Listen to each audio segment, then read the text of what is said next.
right. Select to make your first pick. 10, 9, 8, 7, 6. Choose.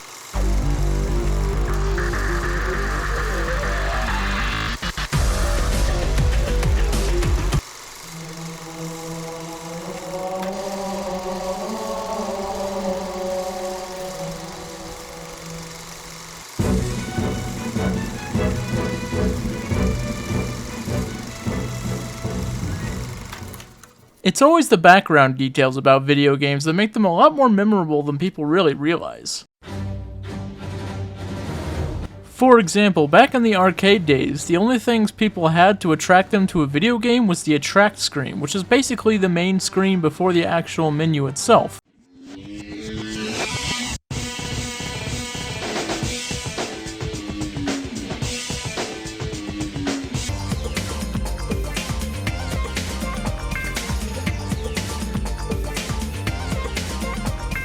Now, with modern video games, we actually have main menus with detailed backgrounds, detailed music, and all sorts of other things going on.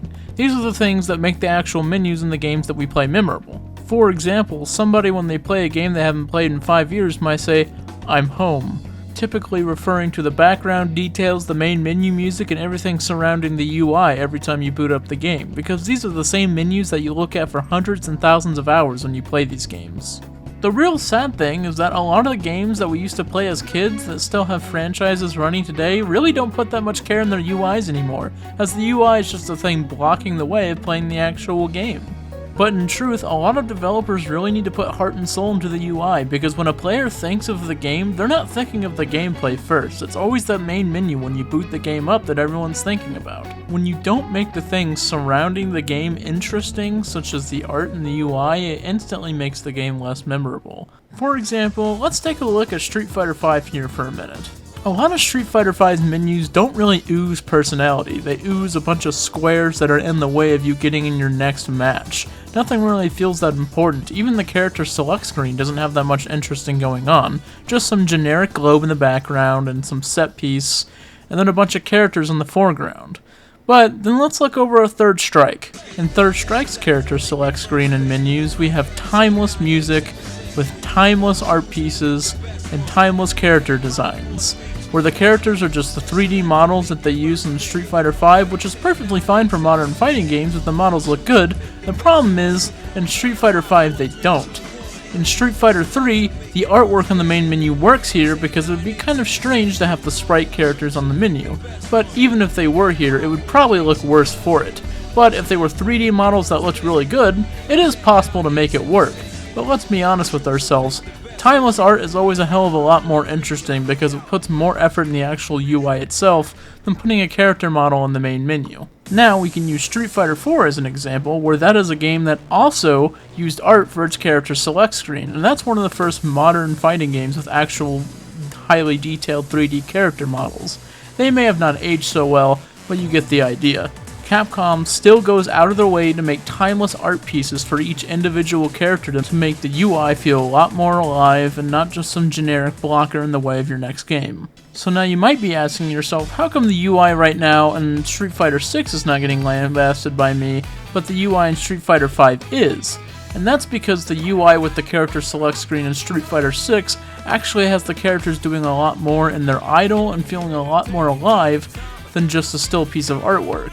And in Street Fighter V, they feel like they could just be a still piece of artwork, and they're totally replaceable, where, oh, well, here's the model, and, oh, I press the A button, and they say a little thing and move a little bit.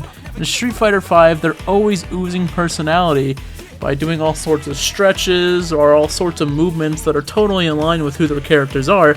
Not to mention, they built a UI completely unique to the main menu to make it feel more in-depth and that the characters need to be there in the first place for the fight to take place. And honestly, you can't tell me that the character select screen music in Street Fighter V is better than the one in Street Fighter 6. And then, just to make Street Fighter 6 even more interesting, when loading into a match, you get this big score with a different rap that plays every single time, and then you get to make faces as a fun little silly thing to do against your opponent before the match starts. Of my life,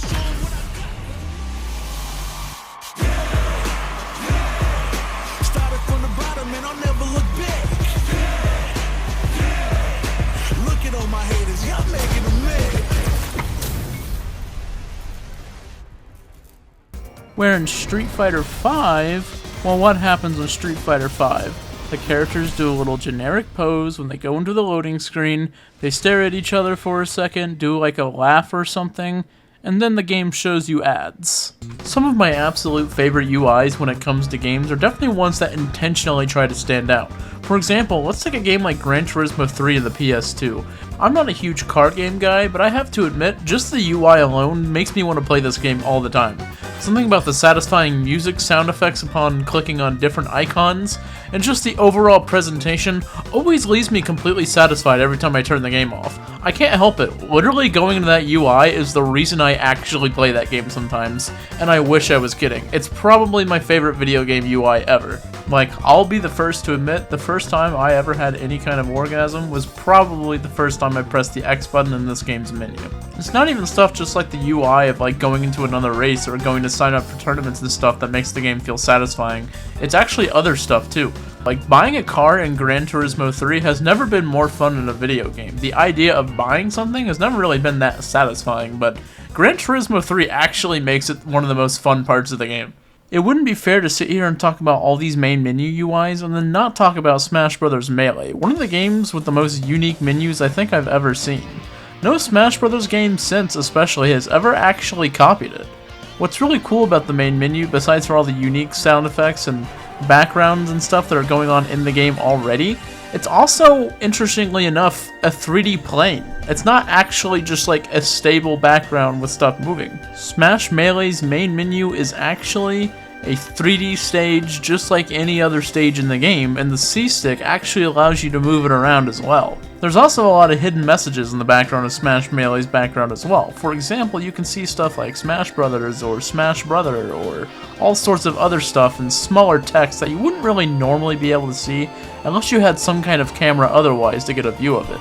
It's a lot of really cool small stuff, and I don't really know how to explain the type of look that it has. Like, I don't think I've ever actually seen another menu quite like Melee's. It's definitely unique. That being said though, there's actually not too many special things about the menu. It really is just a drop-down menu of text that you click through. All the coolness comes from the background detail and the actual music just being really good. I mean, even the stage selection screen, it's pretty weird being able to move it around, but another cool thing about that screen is that the actual stage is spawned on screen. It's just like a small, like, blackened out version of the stage. Ultimately though, I could probably go on for hours about Smash Bros. Melee's like unique UI, but I think I would rather end the video here. So all I have to say is thanks for watching, and if you have any new ideas for videos or want to discuss, leave it in the comments below. I am always open to responding to what people have to say, whether it's good or bad.